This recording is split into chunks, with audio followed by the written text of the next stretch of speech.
தமிழ்நாட்டில் enforcement directorate பல இடங்கள்ல சர்ச் நடத்தியிருந்தாங்க. டாஸ்மாக்னு சொன்ன உடனேயே நம்ம மைண்டுக்கு வரக்கூடிய மினிஸ்டர் செந்தில் பாலாஜி அவர்கள். டாஸ்மாக்ல பல ஊழல்கள் நடக்கக்கூடிய விஷயம் பரவலாகவே மக்களுக்கு தெரிஞ்சுட்டு இருந்தது. பட் பல சப்ளையர்ஸோட வீட்லயும் ரெய்ட் நடந்ததை நம்மளால பார்க்க முடியும். இன்ஃபேக்ட் எலக்ட்ரிசிட்டி துறையும் டாஸ்மாக் துறையும் கரப்ஷன் இருக்கக்கூடிய ஒரு துறையா பல வருடங்களாவே இருந்துட்டு இருந்தது. பெரும்பாலான ஊடகங்களும் நிறைய பேர் விமர்சிக்கும் போது என்ன சொல்லிட்டு இருந்தாங்கன்னா 10 ரூபாய் பாலாஜி அப்படின்னு சொல்லிட்டு இருந்தாங்க.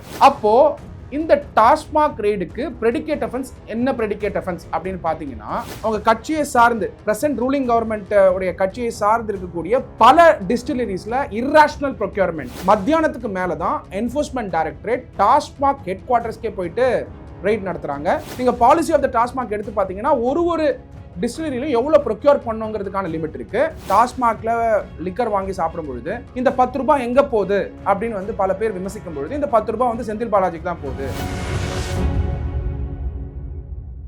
லீகல் டாக்ஸ் நேயர்களுக்கு அன்பு வணக்கங்கள். தமிழ்நாட்டில் என்ஃபோர்ஸ்மெண்ட் டைரக்டரேட் பல இடங்கள்ல சர்ச் நடத்தியிருந்தாங்க. அந்த சர்ச் எதை சார்ந்து இருந்ததுன்னா டாஸ்மாகை சார்ந்து இருந்தது. டாஸ்மாக்னு சொன்ன உடனேயே நம்ம மைண்டுக்கு வரக்கூடிய மினிஸ்டர் செந்தில் பாலாஜி அவர்கள். ஏன்னா செந்தில் பாலாஜி அவர்கள் வந்ததுக்கு அப்புறம் பெரும்பாலான ஊடகங்களும் நிறைய பேர் விமர்சிக்கும் போது என்ன சொல்லிட்டு இருந்தாங்கன்னா 10 ரூபாய் பாலாஜி அப்படின்னு சொல்லிட்டு இருந்தாங்க. But point to be noted என்னன்னா, டாஸ்மாக்ல பல ஊழல்கள் நடக்கக்கூடிய விஷயம் பரவலாகவே மக்களுக்கு தெரிஞ்சுட்டு இருந்தது. இன்ஃபேக்ட் எப்போ இது இன்ட்ராகேட் பண்ணுவாங்கன்றது தான் கொஸ்டினா இருந்துட்டு இருந்தது. அப்படி பார்க்கும் பொழுது தமிழ்நாட்டில் டாஸ்மாக் உடைய ஹெட் ஆஃபீஸில் மட்டும் ரெய்ட் நடக்கல. பட் பல சப்ளையர்ஸோட வீட்லயும் ரெய்ட் நடந்ததை நம்மளால பார்க்க முடியுது. செந்தில் பாலாஜி அவர்கள் திராவிட முன்னேற்ற கழகம் ஆட்சிக்கு வந்த உடனேயே முக்கியமான 2 இலாக்காக்கு மந்திரி பதவி ஒதுக்குனாங்க. இன்ஃபேக்ட் ஒதுக்குனாங்கன்னு சொல்றதை விட செந்தில் பாலாஜி அவர்களே விருப்பப்பட்டு கேட்ட மந்திரி பதவி எலக்ட்ரிசிட்டி மினிஸ்டர் 1, 2வது டாஸ்மாக். இன்ஃபேக்ட் எலக்ட்ரிசிட்டி துறையும் டாஸ்மாக் துறையும் கரப்ஷன் இருக்கக்கூடிய ஒரு துறையா பல வருடங்களாவே இருந்துட்டு இருந்தது. ஸோ அந்த துறையில ஊழலுங்கிறது இன்னவிட்டபிளா இருந்துட்டு இருந்ததை நம்மளால பார்க்க முடிஞ்சது. இன்ஃபேக்ட் அப்படி பொதுமக்கள் டாஸ்மாக்ல லிக்கர் வாங்கி சாப்பிடும் பொழுது இந்த 10 ரூபாய் எங்க போகுது அப்படின்னு பல பேர் விமர்சிக்கும் பொழுது இந்த 10 ரூபாய் செந்தில் பாலாஜிக்கு தான் போகுது. செந்தில் பாலாஜி இதுல டாஸ்மாக் வழியா பல கோடிகள் ஏர்ன் பண்ணிட்டு இருக்காரு அப்படிங்கிற மாதிரியான அலிகேஷன் தான் போயிட்டு இருந்தது. இதுக்கு நடுவுல செந்தில் பாலாஜி அவர்கள் ஜூன் 2023 அரெஸ்ட் ஆகிறாரு என்ஃபோர்ஸ்மெண்ட் டைரக்டரேட் கேஸ்ல. அந்த என்ஃபோர்ஸ்மெண்ட் டைரக்டரேட் கேஸ் ஆகப்பட்டது டிரான்ஸ்போர்ட் துறையில் அவர் அதிமுக கவர்மெண்ட் இருக்கும் பொழுது டிரான்ஸ்போர்ட் துறையில் ஜாப் ஃபார் சேல் ஸ்கேம் வழியாக அரெஸ்ட் ஆகிறாரு. அதுவும் பார்த்தீங்கன்னா சிசிபி இன்வெஸ்டிகேட் பண்ணிட்டு இருந்தாங்க. சுப்ரீம் கோர்ட் ஜட்மெண்ட் வருது. சுப்ரீம் கோர்ட் ஜட்மெண்ட்டை பேஸ் பண்ணி பிரெடிகேட் அஃபென்ஸ், அதாவது தமிழ்நாடு கவர்மெண்ட்டுடைய டிபார்ட்மெண்ட்டை இன்வெஸ்டிகேட் பண்ணிட்டு இருந்தாலும், போலீஸ் டிபார்ட்மெண்ட் இன்வெஸ்டிகேட் பண்ணிட்டு இருந்தாலும் என்ஃபோர்ஸ்மெண்ட் டைரக்டரேட் ஃப்ரெஷ் இன்வெஸ்டிகேஷன் பண்ணலாம் அப்படின்னு சொல்லி ஆர்டர் வந்த உடனே செந்தில் பாலாஜி அவர்கள் அரெஸ்ட் ஆகிறாரு. அந்த அரெஸ்ட் ஆகப்பட்டது job for sale scam. Transport துறையில அவர் அதிமுக இருக்கும் பொழுது செஞ்ச ஊழல்.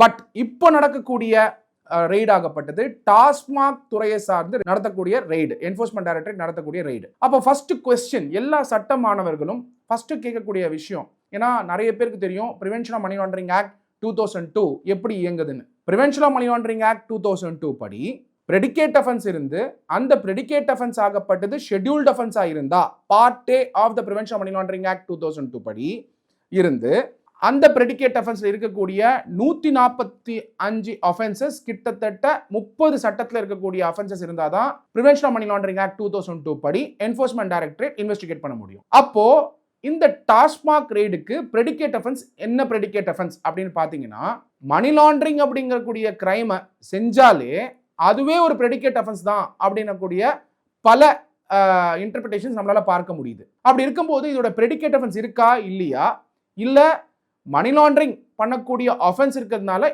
இண்டிபெண்டன்ட்டாவே இசிஐஆர் ஃபைல் பண்ணி என்ஃபோர்ஸ்மெண்ட் டைரக்டரேட் ரெய்ட்ஸ் நடத்தியிருக்காங்களா அப்படிங்கிற கிளாரிட்டி இது வரைக்கும் இல்லை. ஆல் செட் அண்ட் டன் இந்த ரெய்ட் ஆகப்பட்டது எதை சார்ந்து நடந்திருக்குன்றது தான் நம்ம பார்க்க வேண்டிய ரொம்ப இம்பார்ட்டன்ட் விஷயம். என்ஃபோர்ஸ்மெண்ட் டைரக்டரேட் இந்த ரெய்டு நடத்துனதுக்கான காரணம், சோர்சஸ் என்ன சொல்றாங்கன்னா, பேப்பர்ஸ்லயும் வந்தது, இணையதளத்திலையும் பரவலா இது பேசப்பட்டது என்னன்னா, எக்ஸாக்ட் ரிப்போர்ட்ல என்ன சொல்றாங்கன்னா, TASMAC procurement of liquor should be based on 3 month weighted ஆவரேஜா இருக்கணும் அப்படின்னு சொல்றாங்க. அதாவது average sales of a particular brand in 3 months அப்படின்னு சொல்றாங்க. அவ டாஸ்மாக்ல ப்ரொக்யூர் பண்ணக்கூடிய பிராண்ட் ஆகப்பட்டது 3 months ஆவரேஜ் சேல்ஸ் தான் ப்ரொக்யூர் பண்ணணும்.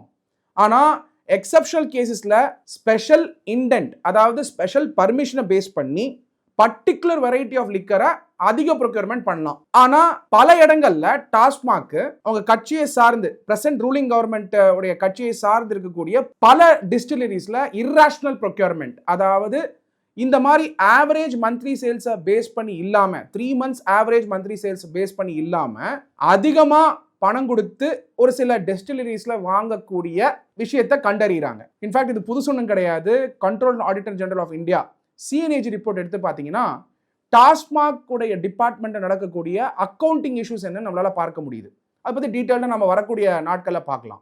பட் ப்ரிலிமினரி இன்ஃபர்மேஷன் பேஸ் பண்ணி பார்த்தீங்கன்னா சிஎன்ஏஜி ரிப்போர்ட்லேயே எப்படி வந்து இன்வாய்சிங் இஷ்யூஸ் இருக்குது டாஸ்மாக்ல, எப்படி வந்து பல கண்ட்ரோல் இஷ்யூஸ் இருக்குது டாஸ்மாக்லங்கிறத சொல்லியிருப்பாங்க. அதை பேஸ் பண்ணி இந்த மாதிரி நடந்திருக்கக்கூடிய வாய்ப்புகள் இருக்கா அப்படின்னா கண்டிப்பாக டாஸ்மாக்ல ப்ரொக்யூர்மெண்ட் இஷ்யூஸ் இருக்கிறத நம்மளாலே புரிஞ்சிக்க முடியுது. ஏன்னா டிஸ்டிலரிஸ் வந்து பிரசன்ட் ரூலிங் கவர்மெண்ட்ல இருக்கக்கூடிய பல பேர் வந்து டிஸ்டிலரிஸ் நடத்துறாங்க. அங்கிருந்து ப்ரொக்யூர் பண்றதுக்கான நிறைய வாய்ப்புகள் இருக்கு.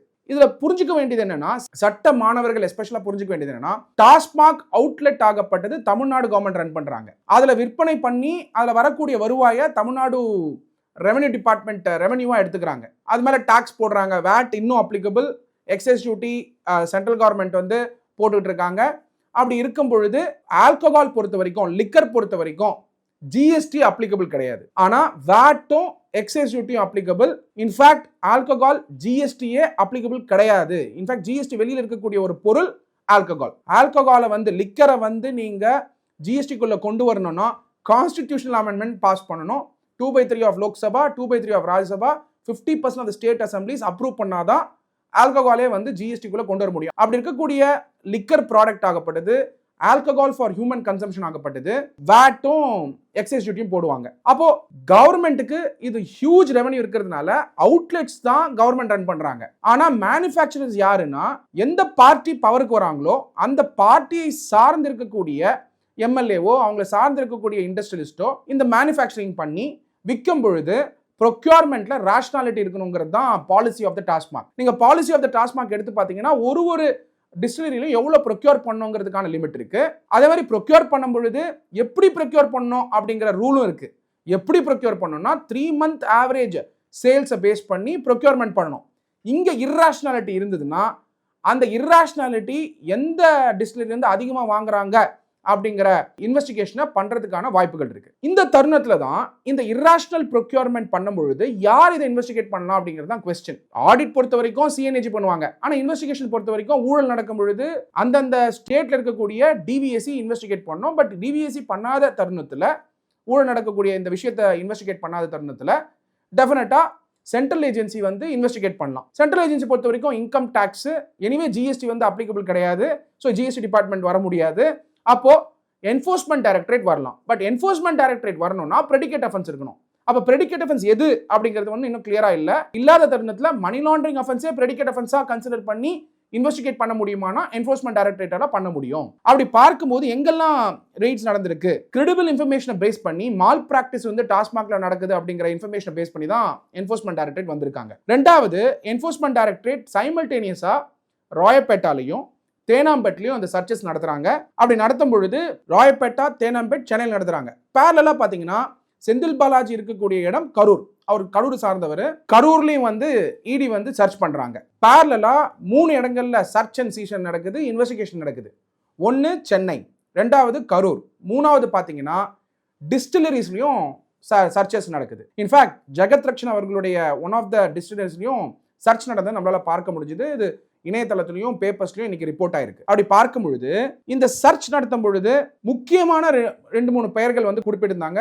சோர்சஸ்ல, பேப்பர்ஸ்ல வந்து ரிப்போர்ட் ஆயிருந்தது.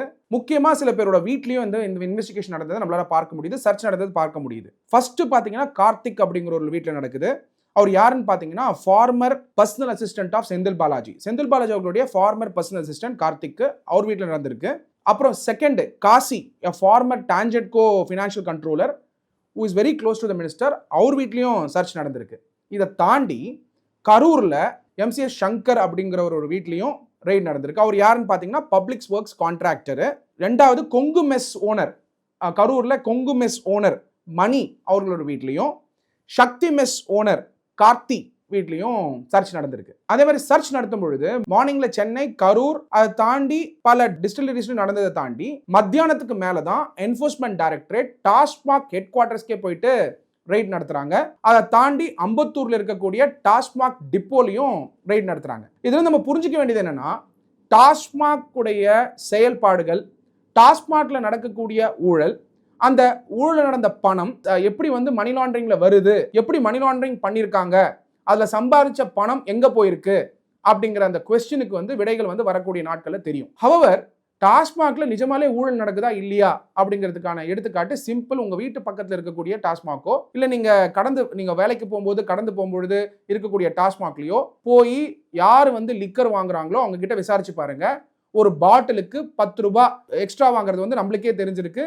அதை தாண்டி செந்தில் பாலாஜி அவர்கள் சிறைச்சாலை போறதுக்கு முன்னாடி இது பயங்கர அக்ரெசிவா ஒரு கடையிலையும் வந்து 10 ருபீஸ் வாங்குறது வந்து பரவலாவே எல்லாரும் பேசிட்டு இருந்தாங்க. அந்த 10 ரூபாய் ஒரு கடையிலையும் ஒருத்தர்கிட்ட வாங்கக்கூடிய 10 ரூபாய் எவ்வளவு வந்து எங்க போயிருக்கு, எதனால இந்த 10 ரூபாய் கலெக்ட் பண்ணப்படுது, ரெண்டாவது ப்ரொக்யூர்மெண்ட் வந்து இர்ராஷனலா ஏன் வந்து பல டிஸ்டிலரிஸ்ல வாங்கப்படுது, அந்த ஃபார்முலா பேஸ் பண்ணாம 3 months மந்த்லி ஆவரேஜ் ஆஃப் சேல்ஸை ஃபாலோ பண்ணாம ஏன் வாங்குறாங்க அப்படிங்கிற ஒரு பெரிய கொஸ்டின் எழுந்திருக்கு. இதுக்கு நடுவில் தான் இந்த ரெய்ட் நடந்திருக்கு. இந்த ரெய்டில் என்ன மாதிரியான அவுட்கம் வந்தது, என்ன மாதிரியான இன்ஃபர்மேஷன்ஸ் கேதர் பண்ணியிருக்காங்க, எந்த ப்ரெடிகேட் அஃபென்ஸை பேஸ் பண்ணி டாஸ்மாக் ரெய்ட் நடக்குது, இல்லை மணி லாண்டரிங் அப்படிங்கக்கூடிய அஃபென்ஸையே இண்டிபெண்டன்ட் அஃபென்ஸாக எடுத்து இசிஐஆர் ஃபைல் பண்ணி அந்த இசிஐஆரை பேஸ் பண்ணி ரெய்ட் நடத்துகிறாங்களா, இந்த ரெய்டை தொடர்ந்து இன்கம் டேக்ஸ் ரெய்ட் நடக்குமா, இதை சார்ந்து அரெஸ்ட் நடக்குமா அப்படிங்கிறது வரக்கூடிய நாட்களில் தான் பார்க்கணும். But however TASMAC enforcement directorate குறி வச்சிருக்காங்க. வரக்கூடிய நாட்களில் பல இன்ஃபர்மேஷன்ஸ் வந்து வெளியே வர வாய்ப்புகள் இருக்கு.